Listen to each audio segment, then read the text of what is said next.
যেই মানুষগুলো সময়টাকে গোনার কাজে, অহেতুক কাজে, খেলাধুলায়, মোবাইলে, ফেসবুকে নষ্ট করেছে, নেক আমল করে নাই, কোরআন পড়ে নাই, নামাজ পড়ে নাই, সম্পদে ছিল দান সাদকা করে নাই, ওই লোকগুলো বলবে, ও রব, যদি একটু সময়ের জন্য অবকাশ দেওয়া হইতো দুনিয়ায় যাওয়ার, ও আল্লাহ, আমাকে আপনি যে সম্পদ দিয়েছিলেন তা থেকে আমি একটু সদকা করতাম।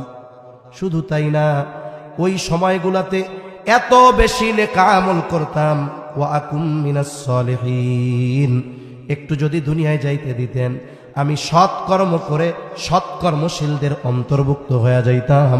বলেন তো, ওই মানুষগুলো মরার পরে যতই ফরিয়াদ আল্লাহর কাছে করুক না কেন, একটা সেকেন্ডের জন্য আল্লাহ তাআলা পুনরায় দুনিয়ায় আসার সুযোগ দিবে নাকি?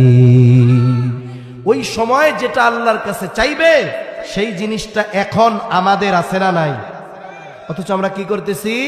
অহেতুক নষ্ট করতেছি। বুঝতে পারবো ওই দিন, কিন্তু করার কোনো কিছু থাকবে না।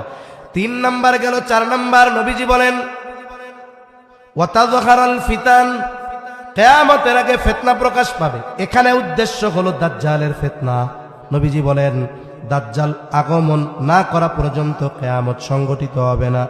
কিয়ামতের আগে এই উম্মতের জন্য সবচেয়ে বড় ফিতনা হবে দাজ্জালের ফিতনা। নবীজি উম্মতকে শিখায়া দিয়েছেন আমল, সূরা কাহফের আমল। নবীজি বলেন জুমার দিন যে সূরা কাহফ তিলাওয়াত করবে, কমপক্ষে প্রথম 10 আয়াত, নবীজি বলেন আল্লাহ তাআলা তাকে দাজ্জালের ফিতনা থেকে হেফাজত করবে।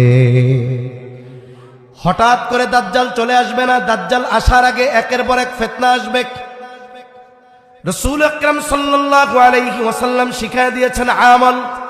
বুজুর্গানে দিন বলেন যদি কেউ এই আমলের উপরে ধারাবাহিকভাবে থাকে, দাজ্জাল আগমনের আগেও অনেক ফিতনা আসবে।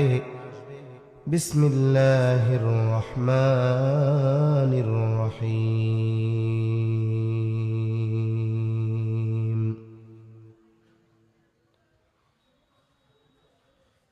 ইন্নাল্লাহা ইনদাহু ইলমুস সাআহ